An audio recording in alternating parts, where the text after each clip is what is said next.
Live from New Delhi, you're watching DD India News, India's voice to the world. I'm Tanvi Taneja. Coming up in the next hour, India's Foreign Secretary Vikram Misri to brief Parliament's Standing Committee on External Affairs on the current India-Pak foreign policy developments post-Operation Sindoor. US President Donald Trump to hold telephonic conversation with Russian President Vladimir Putin and Ukrainian President Vladimir Zelensky on plans of ending the Ukraine conflict.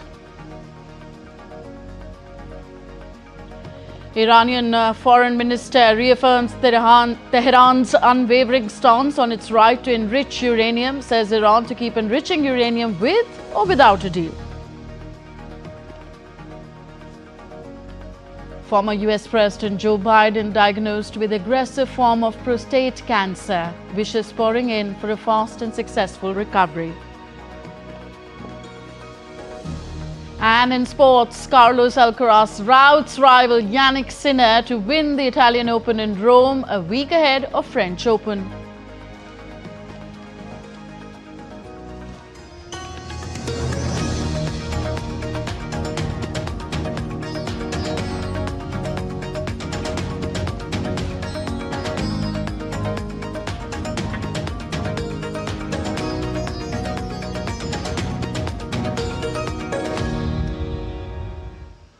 Foreign Secretary Vikram Misri will brief the Standing Committee of Parliament on External Affairs on Monday on the current foreign policy developments regarding India and Pakistan. The Foreign Secretary will brief the Parliament panel headed by Congress Member of Parliament Shashi Tharoor on the developments which were marked by India striking terror sites in Pakistan, followed by days of intense conflict between the two countries before the two sides agreed to stop military actions. The Foreign Secretary has regularly briefed the committee on a host of foreign affairs issues, including developments in India's neighbourhood like Bangladesh and its ties with Canada. The Ministry of Defence said that Operation Sindoor marked a turning point in India's defence doctrine, demonstrating tri-services synergy, strategic depth and technological dominance in response to the Pahalgam terror attack. Operation Sindoor was conceived as a punitive and targeted campaign to dismantle the terror infrastructure across the line of control and deep inside Pakistan. With precision airstrikes on key targets like the Noor Khan and Rahim Yar Khan air bases, robust naval posturing through a carrier battle group and effective Army BSF coordination on the ground, India showcased seamless multi-domain warfare. Under the operation, India carried out precision strikes on terror infrastructure early on May 7th in response to the April 22nd Pahalgam terror attack. The ministry went on to add that the operation was powered by integrated systems like IACCS and Akash missile and backed by major reforms. CDS-led DMA, integrated theatre commands, joint logistic nodes and real-time joint exercises like Prachand Prahar and Desert Hunt. In the aftermath of the operation, Pakistan initiated a series of retaliatory attacks targeting key Indian air bases and logistics infrastructure. These attempts, however, were effectively neutralized by India's comprehensive and multi-layered air defence architecture. Simultaneously, the Indian Army demonstrated its preparedness and effectiveness in both defensive and offensive roles. The Army's air defence units worked in tandem with the Air Force, deploying a wide array of systems, the ministry said, adding that these units were instrumental in countering waves of drones and loitering munitions launched by Pakistan. The ministry also highlighted the Indian Navy's role during the operation. The Navy's ability to establish uncontested control over the seas also validated its anti-missile and anti-aircraft defense capabilities in a complex threat environment.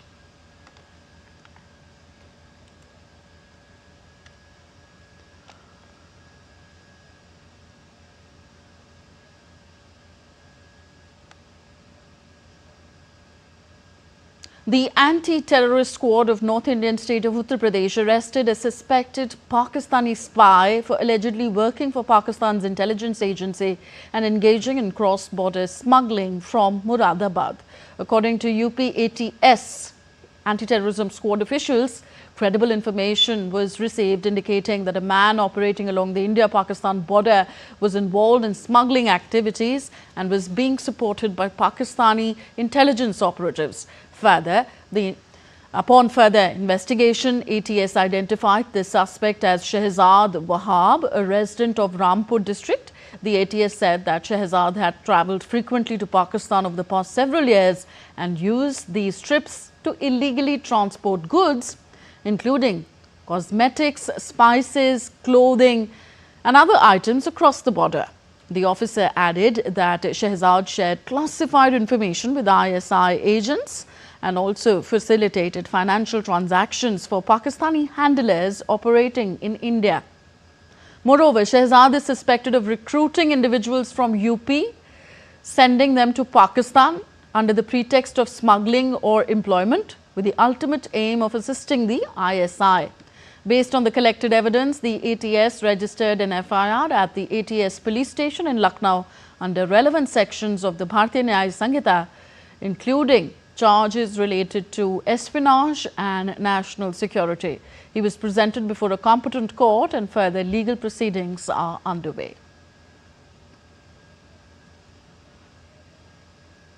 The Embassy of India in Portugal responded firmly to a protest organized by Pakistani demonstrators near its Chancery building, calling it a cowardly act.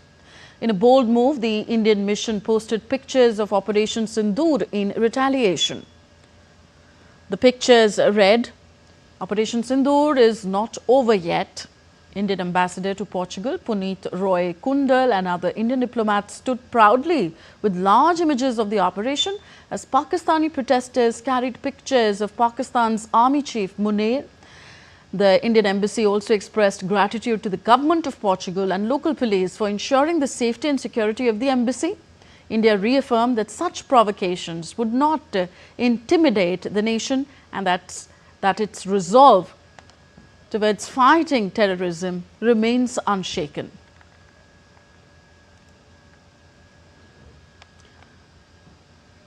The government of India has formed 7 multi-party delegations to present India's stance on Operation Sindoor and cross-border terrorism. Leaders from various political parties are there in these delegations and will visit key global nations. The delegations will depart on May 23rd and 24th for a 10-day tour. Before their visits, they will be briefed in 2 phases by the Foreign Secretary at the Parliament House. The all-party delegations formed by the Government of India to represent India's stance on Operation Sindoor and cross-border terrorism symbolizes unity under the message "One Mission, One Message, One Bharat."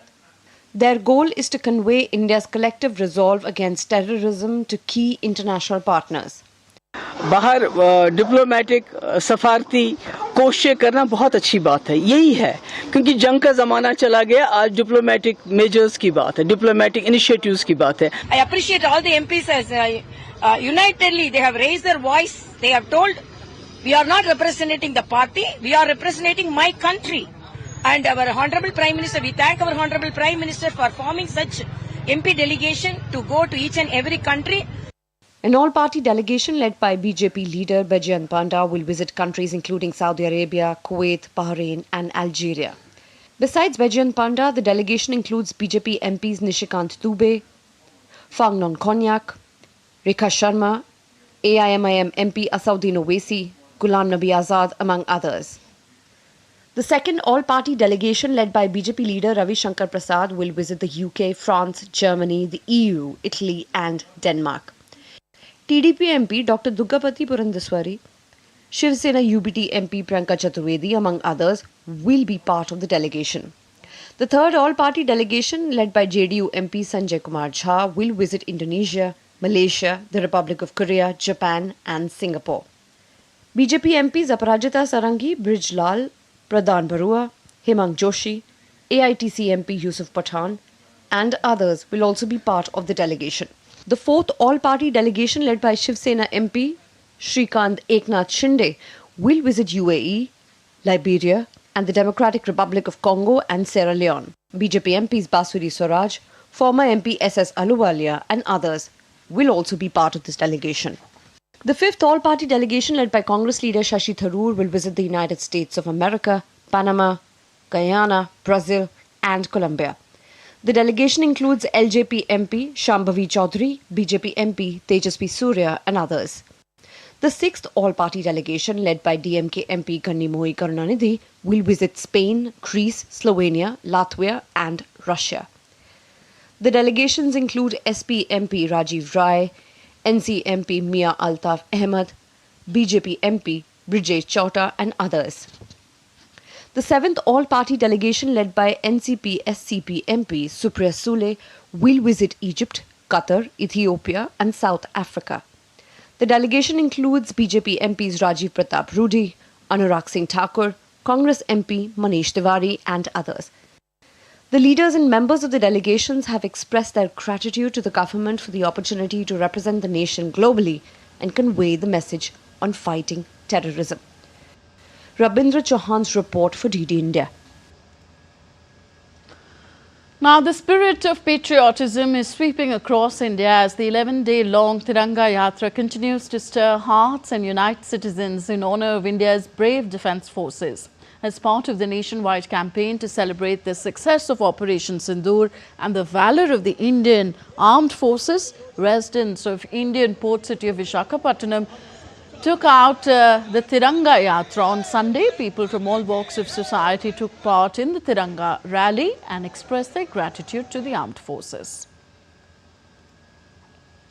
Tiranga Yatra was also taken out in northwest Indian city of Jodhpur on Sunday evening to honour the unforgettable success of Operation Sindoor, which gave a unique introduction to the amazing courage and valour of Indian Army and its brave soldiers. Rajasthan Chief Minister Bhajan Lal Sharma led the Tiranga Yatra rally in Jaipur on Sunday, paying tribute to India's armed forces and scientists for their contribution in Operation Sindoor. Tiranga Yatra was also organised in Ajmer to pay tribute to the forces behind Operation Sindoor. The rally witnessed an overwhelming participation of people from all sections of society.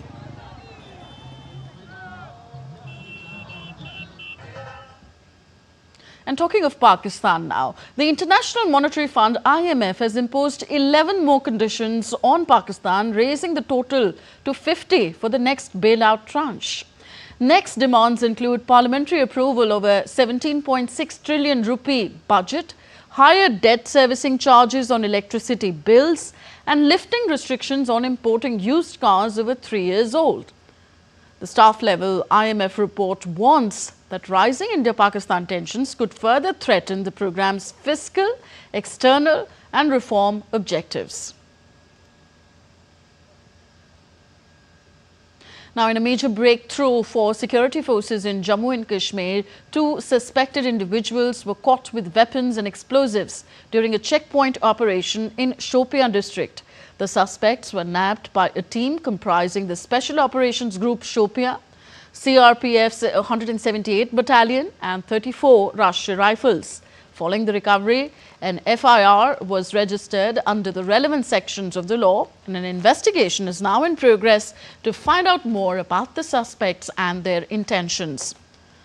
This incident highlights the ongoing challenges faced by security agencies in Jammu and Kashmir, especially in South Kashmir areas like that of Shopian, which have been seeing repeated attempts by terror groups to smuggle weapons or to carry out attacks. And in some weather updates from India, a sharp north-south weather split is gripping India this week, with the India Meteorological Department IMD forecasting relentless downpours across southern and northeastern states, while northwestern regions battle an intensifying heat wave. Kerala, Karnataka, Tamil Nadu, Telangana and Andhra Pradesh are said to remain under a wet spell for the next 5 to 7 days. In the northwest, sporadic rainfall with thunderstorm and dust storm activity is likely over Jammu and Kashmir, Himachal Pradesh, Uttarakhand, Haryana, Punjab and parts of Rajasthan.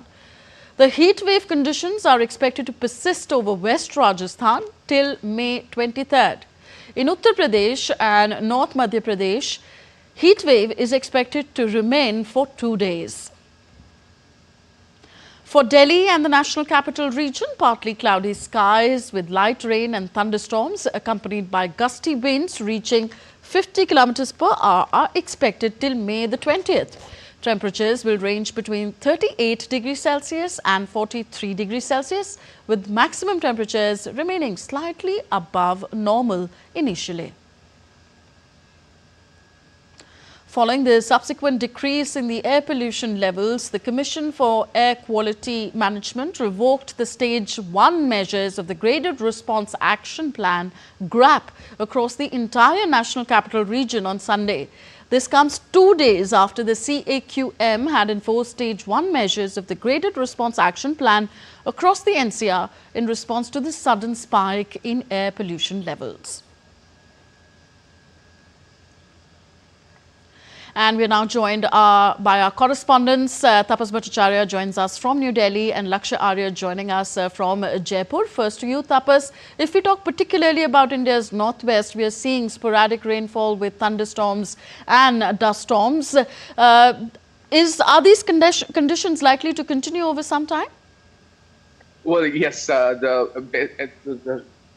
We can see that there is an upper cyclonic circulation that is currently going on, not just in the northwest part of the country, but also across the country. In fact, if you take a close look at the map that has been issued by the IMD, you will realize that apart from some places in West Rajasthan and one more state, rest of the whole country, in fact, has been either marked with the yellow alert or orange alert, and there is a reason behind that. There are numerous upper air circulation that is currently going on. We also were told that there is a WD, although a feeble WD, that is expected to play a major part, and there is also situation rising out of Arabian Sea. So all these things, coming together is providing that a feeling in the northwest as well as the other parts of the country where there's a lot of rainfall activity that is currently taking place. In fact, we were told that heavy to very heavy rainfall is expected over west coast of Karnataka, Konkan, Goa, and Kerala, and also adjoining peninsular India.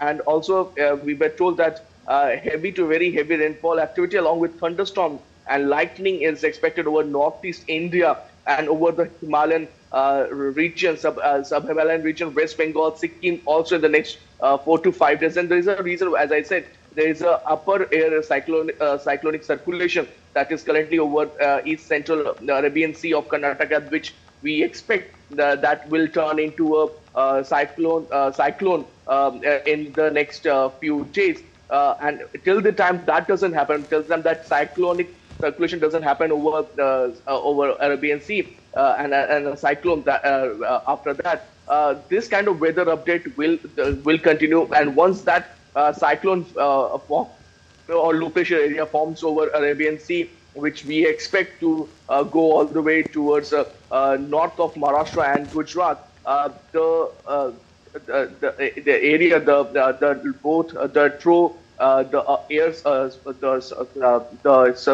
cyclonic circulation that is currently going on in the rest of the country, it remains the same. And as I said, we expect the whole northwest India also to have light rainfall activity along with quite a gusty wind. We saw that a couple of days earlier also. We expect the same to be maintained for the next 2 to 3 days at least. Okay. And the West Indian state of Rajasthan is facing a mixed weather pattern. Let's go to Lakshya Arya now, who is joining us from Jaipur. Lakshya, if you could detail for us the shifting weather patterns in different districts of Rajasthan.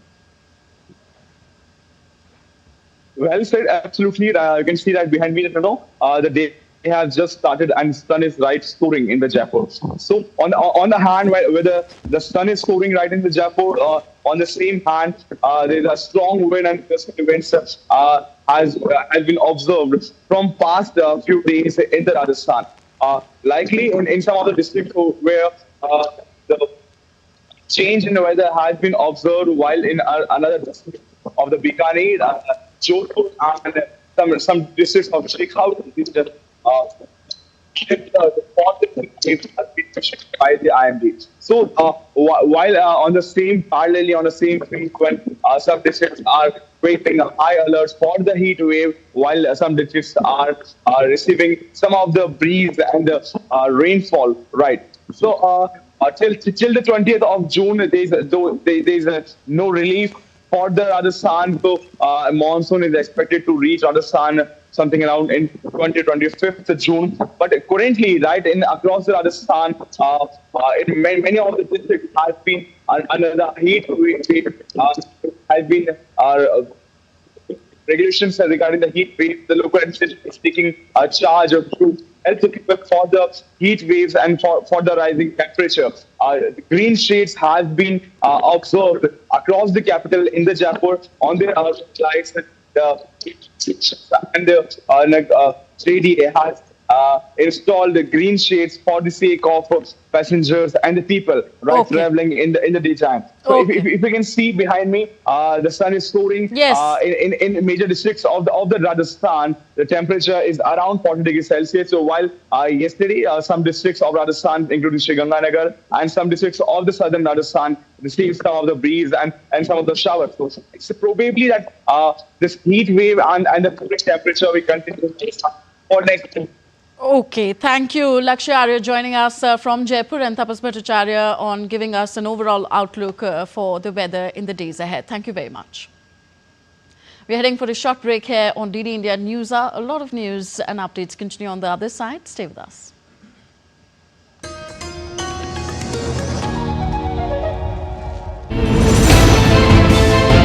Geopolitics and trade deals.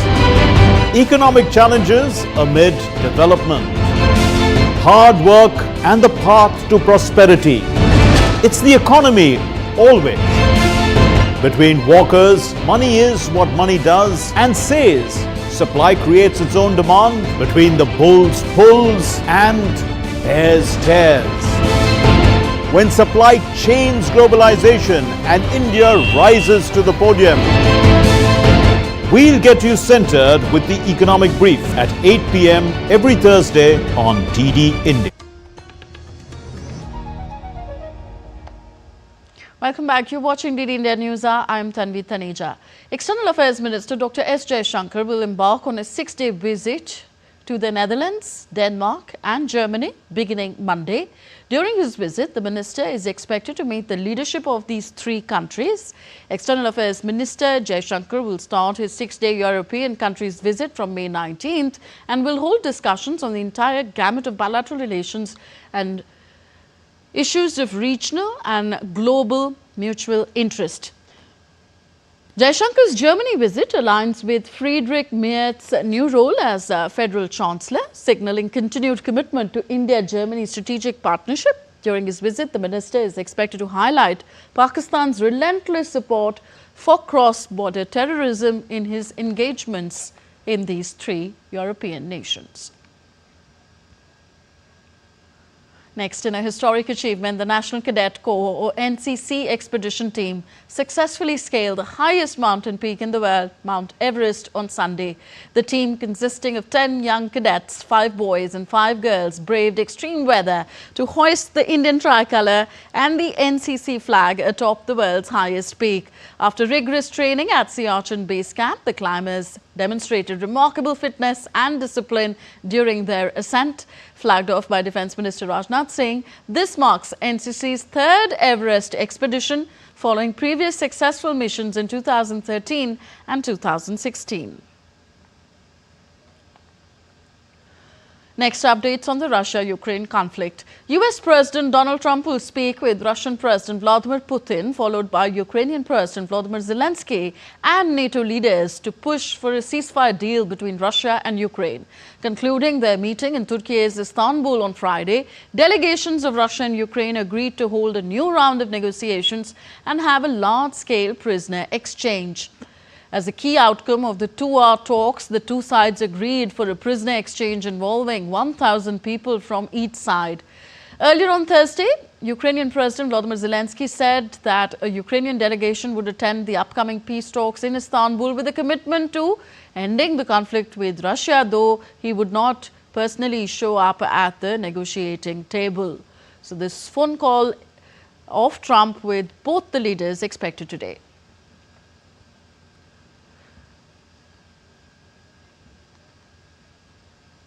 And DD India's Dibyendu Mondal joins us from New Delhi now on the story. Dibyendu, after the setbacks in failed peace talks in Istanbul, can we expect Donald Trump to change his strategy when he speaks to Putin today?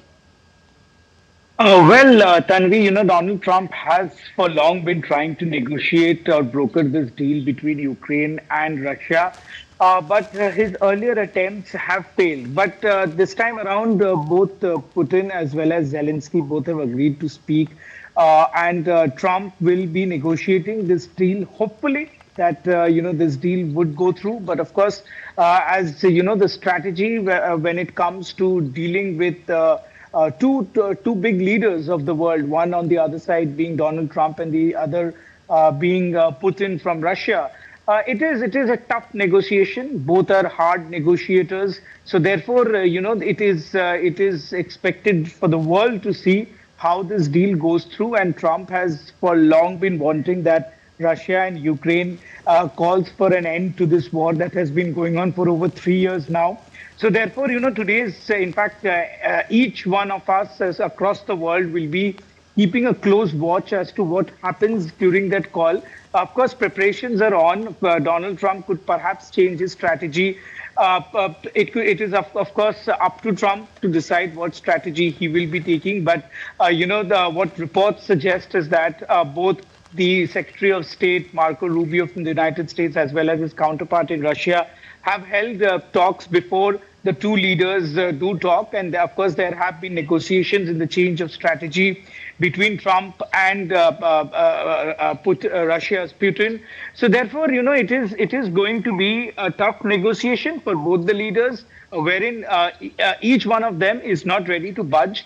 And Russia has its own claims over Ukraine, and Ukraine has their counterclaims over Russia. So therefore, it is going to be an absolutely tough negotiation. If this deal gets brokered between and the ceasefire is announced, it would be for the world, and it will be historic, in fact, because this is a very long war that has been going on between Ukraine and Russia, and therefore the world wants that these. Indeed, the world wants peace. Ukraine's President Zelensky met J.D. Vance and Marco Rubio in Rome. Now, is the renewed engagement between Ukraine and U.S. a sign of restoring their earlier strained ties post that disastrous White House visit in February of Zelensky?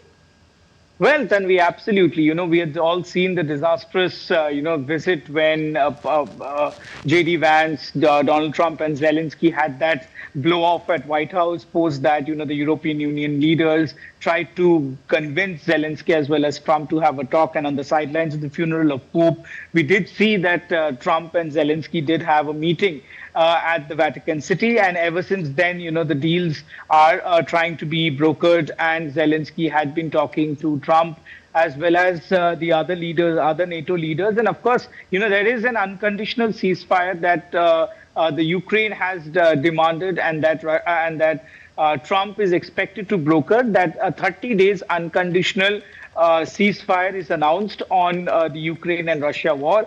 And hopefully, if all goes well, we can see a historic deal being brokered by tonight, Indian Standard Time, which is expected to be around 7:30 p.m. when both the leaders will be speaking. And of course, Trump did announce yesterday that after the talks with Putin, he will speak to his counterpart Zelensky from Ukraine and all the other NATO leaders. The European Union has also expressed their sense of assurance that they will be agreeing to whatever the ceasefire or whatever deal that Trump and Putin strikes. But of course, nothing less than a ceasefire of 30 days is what Ukraine says. Yes, and some reports also suggest, Dibyendu, that the Vatican could be selected as the venue for the future peace talks. Thank you very much for joining us on this story. You're watching DD India News Hour, still to come on the show. pro-European candidates shape elections in Romania, Poland and Portugal amid rising far-right pressure. Britain hopes to secure a deal with the European Union as Prime Minister Starmer all set to host the leaders on Monday. And Indonesia's Mount Lewotobi Laki-Laki volcano erupts again.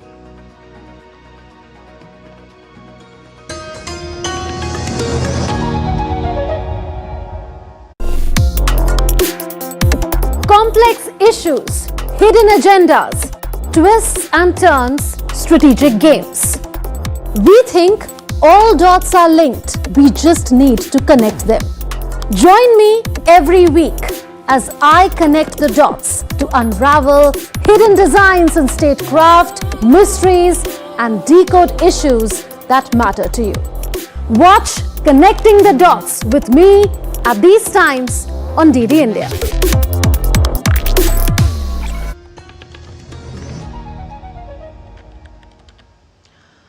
Welcome back. You're watching DD India News Hour. I'm Tanvi Taneja. Here are the top stories of this hour. India's Foreign Secretary Vikram Misri to brief Parliament's Standing Committee on External Affairs on the current India-Pak foreign policy developments post-Operation Sindoor. US President Donald Trump to hold telephonic conversation with Russian President Putin on ending the Ukraine conflict, also plans to speak with Ukrainian President later. Iranian Foreign Minister reaffirms Tehran's unwavering stance on its right to enrich uranium, says Iran will keep enriching uranium with or without a deal with the US. Former US President Joe Biden diagnosed with aggressive form of prostate cancer, wishes pouring in for a fast and successful recovery. And in sports, Carlos Alcaraz routs rival Yannick Sinner to win Italian Open in Rome a week ahead of French Open. On to Europe now. British Prime Minister Keir Starmer and fellow leaders of France, Germany and Italy again pressed the need for sanctions against Russia in a call with President Trump before his telephone summit with Vladimir Putin. Starmer, German Chancellor Friedrich Merz, France's President Emmanuel Macron and Poland's Prime Minister Donald Tusk also spoke with Trump after the Istanbul talks. The leaders discussed the situation in Ukraine and the catastrophic cost of the conflict to both sides. Looking ahead to Trump's call with Putin today, the leaders discussed the need for an unconditional ceasefire and for Putin to take peace talks seriously. European leaders stepped up warnings of new sanctions against Russia. Amid a new burst of diplomacy, Ukraine's President Volodymyr Zelensky met US Vice President J.D. Vance, Secretary of State Marco Rubio on the sidelines of the Vatican ceremony. It was the first meeting between Zelensky and Vance since they clashed during the talks at White House in February. Zelensky said the meeting was good and reaffirmed that Ukraine is ready to be engaged in real diplomacy.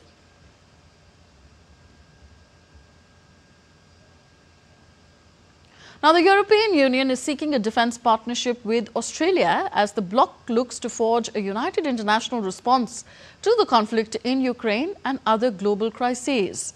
European Commission President Ursula von der Leyen pointed to similar security agreements the bloc had inked with South Korea and Japan last year. The European Union has been racing to build new security ties as it confronts fears that the United States may walk away from the continent under the leadership of President Donald Trump. Israeli Prime Minister Benjamin Netanyahu announced a decision to lift the blockade on Gaza to allow the entry of limited aid as international criticism mounts over the severe humanitarian crisis in the enclave. In a statement, Netanyahu's office said that Israel will allow the entry of a basic quantity of food for the Gaza population to prevent a hunger crisis. It added that the move followed a recommendation by the military and was motivated by the operational need to expand the intense fighting to defeat Hamas. UN agencies have reported worsening humanitarian conditions in Gaza since the blockade was imposed on March 2nd. The Integrated Food Security Phase classification reported earlier in May that about 93% of Gaza's population was experiencing food insecurity ranging from crisis to catastrophe levels. Iran's Foreign Minister Abbas Araghchi stated on Sunday that the country will continue enriching uranium with or without a deal with world powers. Despite ongoing nuclear negotiations, Araghchi emphasized Iran's stance, asserting that if the US seeks to prevent Iran from acquiring nuclear weapons, a deal is possible. He also reaffirmed Iran's right to enrich uranium for peaceful purposes, though it may accept temporary restrictions on levels and amounts. Currently, Iran enriches uranium to 60%, well above the 3.67% limit set by the 2015 deal, but far below the 90% required for nuclear weapons. Araghchi also expressed willingness to rebuild trust with European powers and emphasized that Iran is open to new talks with Europe, provided they approach the issue independently. Meanwhile, European powers are weighing whether to trigger the snapback mechanism, reinstating UN sanctions in response to Iran's nuclear activities. On to America now. Canada has temporarily paused some counter-tariffs against the United States, but Finance Minister Francois Philippe Champagne on Sunday pushed back against claims that they have all been quietly lifted. This came as Canada's Prime Minister Mark Carney and US Vice President J.D. Vance discussed trade in Rome after they attended the inauguration Mass at the Vatican for Pope Leo XIV. Vance, in a brief statement, said that it is a casual meeting about their two nations' shared interests and goals, including fair trade policies. Carney's office said that Canada's counter-tariffs were calibrated to respond to the US while limiting economic harm to Canada. Carney, who won Canada's April 28th elections on a pledge to stand up to US President Donald Trump, had slapped counter-tariffs on billions of dollars of imports from the United States in response to US tariffs on Canadian goods. Former US President Joe Biden has been diagnosed with an aggressive form of prostate cancer that has spread to his bones. His office confirmed the diagnosis after he sought medical attention for urinary symptoms with a prostate nodule detected. The cancer is hormone sensitive, allowing for effective management, though hormone therapy isn't a cure. The 82-year-old Biden's Gleason score of 9 indicates a serious case. US President Donald Trump expressed sadness, while Kamala Harris also offered words of support. Meanwhile, former President Barack Obama said that Joe Biden will fight cancer with his trademark resolve and grace. The Bidens, deeply familiar with cancer, continue to review treatment options as they confront this new health challenge.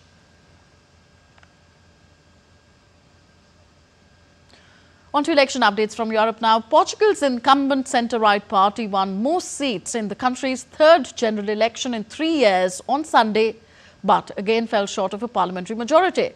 Near complete official results showed that Prime Minister Luis Montenegro's Democratic Alliance captured 32.7% of the vote, with the Socialist Party and Chega virtually tied in second place. The election, the third in as many years, was called 1 year into the AD minority government's term after Montenegro failed to win a vote of confidence in March when the opposition questioned his integrity over dealings of his family's consultancy firm. Montenegro has denied any wrongdoing. With all of the domestic ballots counted, electoral data showed the AD winning 89 seats in the 230-seat parliament, 9 more than in the previous election.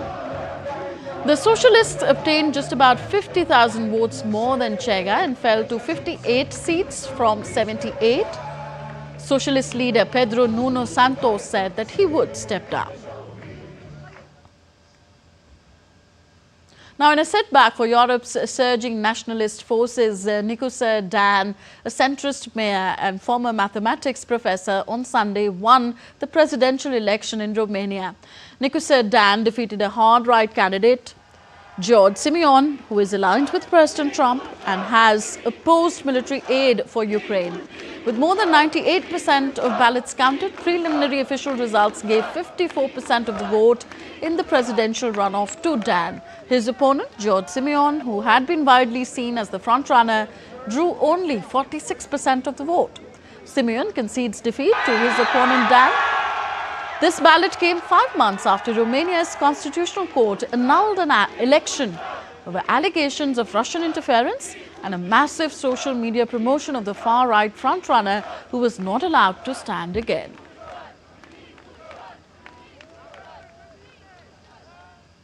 Polish liberals performed worse than expected in a presidential election on Sunday, exit polls showed, as Rafał Trzaskowski from ruling centrists Civic Coalition Party scrapped to victory. According to polls, Trzaskowski placed first with 31.2% of the vote, ahead of Karol Nawrocki, the candidate backed by the Nationalist Law and Justice Party, with 29.7% vote. If confirmed, the result would mean that Trzaskowski and Nawrocki will go head-to-head in a runoff vote on June 1st. The latest poll after the first round gave Trzaskowski 46% in the runoff and Nawrocki 44%, with 10% of voters either undecided or refusing to say. Far-right candidates Sławomir Mencen and Grzegorz Braun scored more than 21% of vote combined. The turnout was 66.8% according to the late polls. One more updated poll that takes into account partial official results will be published later during the day.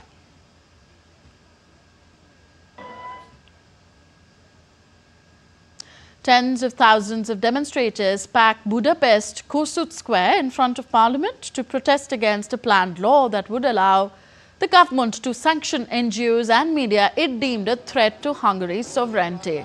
It is the latest move by nationalist Prime Minister Viktor Orban, who has already tightened control over courts, the media and civil society since returning to power in 2010. At least 14 people were killed in Western Sudan when the paramilitary Rapid Support Forces RSF shelled a displacement camp in Darfur. The attack struck a famine-stricken area in the war-torn western region. According to local emergency response room, the artillery attack targeted the Abu Shok camp, one of the many groups providing aid across Sudan since the war between the army and the RSF started in April 2023. On to the US, a train service in New Jersey is set to resume on Tuesday after New Jersey Transit and the Brotherhood of Locomotive Engineers and Trainmen reached a tentative agreement. This ended the state's first transit strike in over 40 years. The strike began early Friday when the contract negotiations collapsed, leaving thousands of New York area commuters stranded and scrambling for expensive alternatives like using Uber and Amtrak. The agreement announced on Sunday still needs union ratification. BLET said that the details would be released after the 450 engineers and trainees review the terms following 5 years without a raise. NJ Transit cited the need for up to 24 hours to inspect tracks and prepare infrastructure before resuming full service.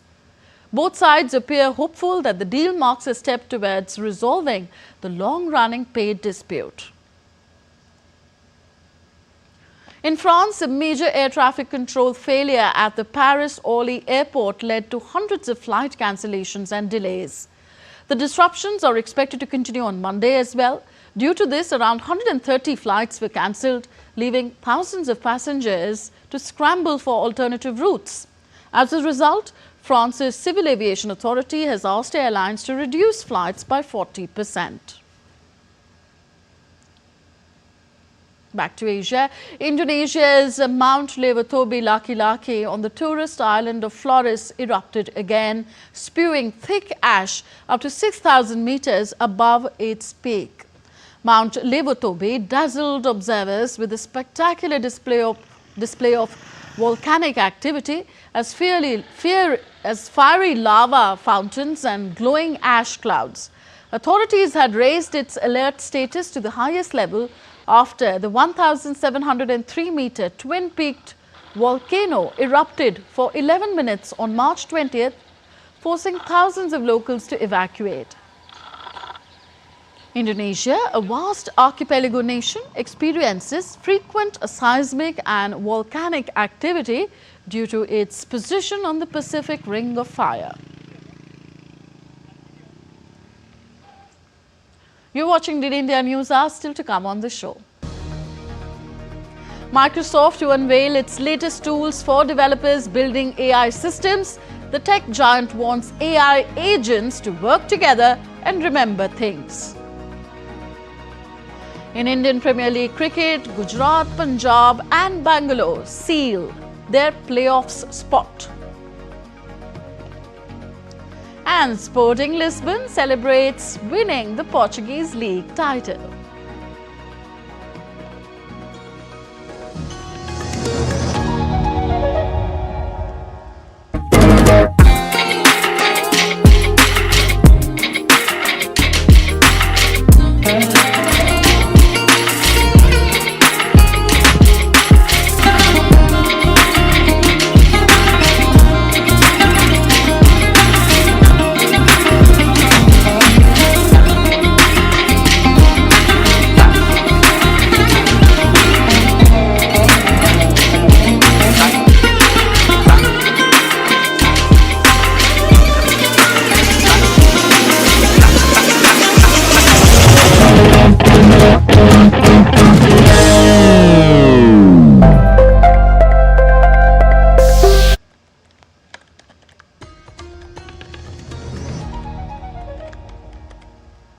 Welcome back. You're watching DD India News Hour. I am Tanvi Taneja.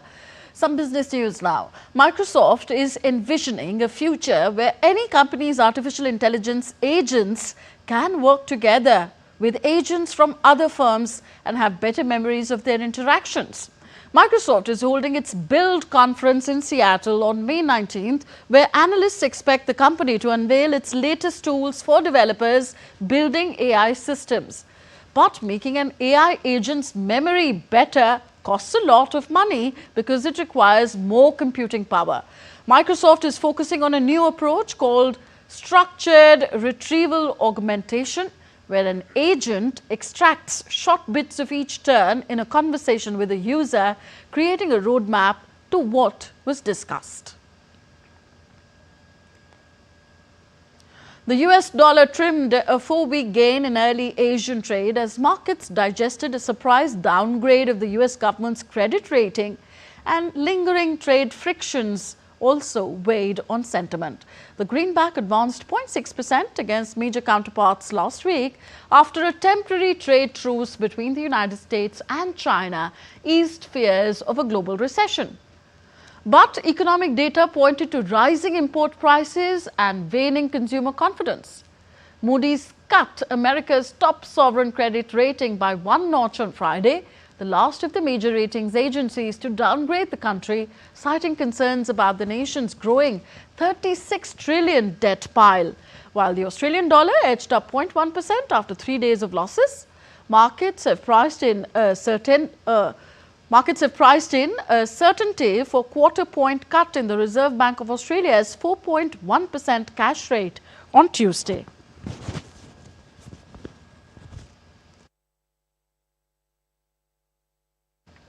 You're watching DD India News Hour. Time now for some sporting action. First, updates from tennis. World number 3, Carlos Alcaraz, lifted the Italian Open on Sunday after beating world number 1 and rival Jannik Sinner in straight sets in the final. Alcaraz won his 3rd title of the season just before the French Open, which kickstarts next week. The Spaniard claimed victory in 4th final of the season and fired a warning message to the rest of the men's tour for Roland Garros, where he will defend the title. Sinner tops the world rankings, but his 26-match winning streak was ended by Alcaraz, also the man who had last beat him in last year's China Open final.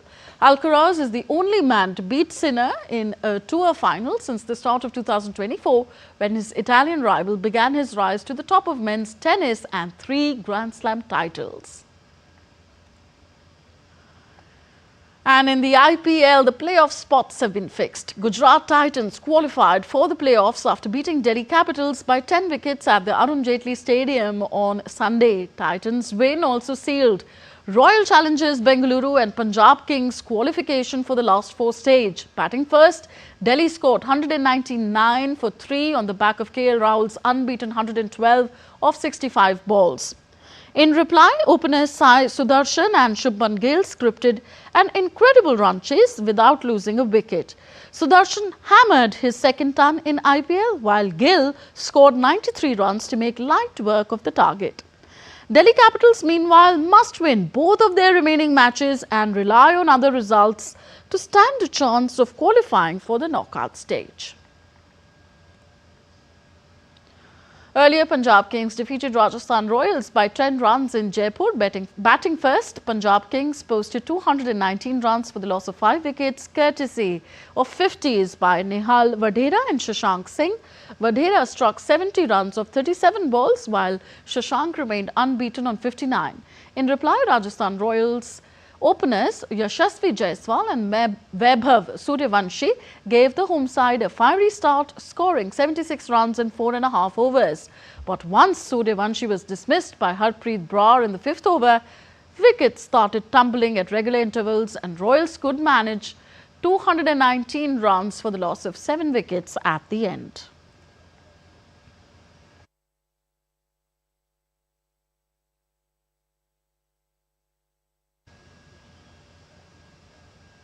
The Khelo India Beach Games kicked off on Monday in the Union Territory of Dadra and Nagar Haveli and Daman and Diu. Over 800 athletes from 22 states and Union Territories are competing for medals across 6 sports.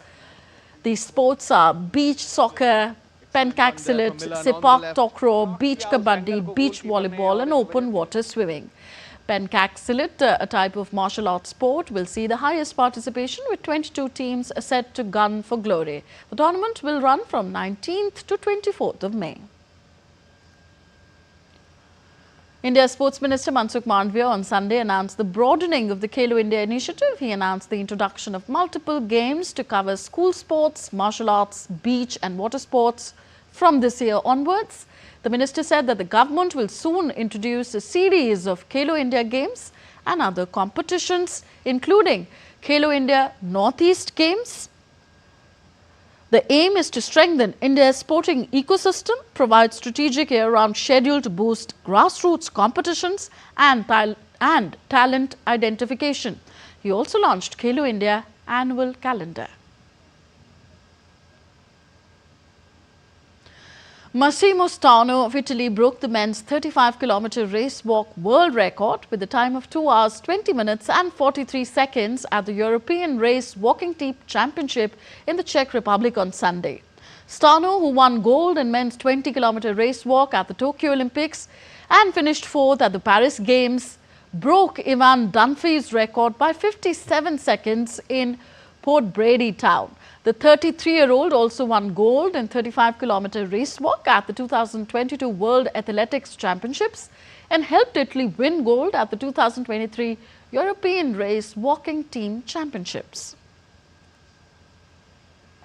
And Lisbon turned green as fans celebrated Sporting CP's victorious triumph over Vitória Guimarães, making them the Primeira Liga champions. Sporting finished as table toppers with 82 points in a closely contested race, finishing 2 points ahead of city rivals Benfica. This marked Sporting Lisbon's 21st league title.